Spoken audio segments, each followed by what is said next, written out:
ஒருத்தி மகனாய் ஒளித்து வளர தரிக்கிலானாகித்தான் தீங்கு நினைந்த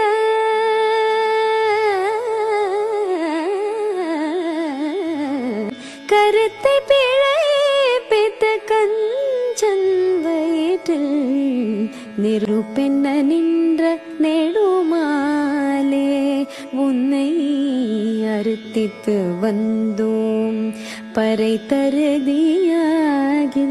திருத்தக்க செல்வமும் சேவகமும்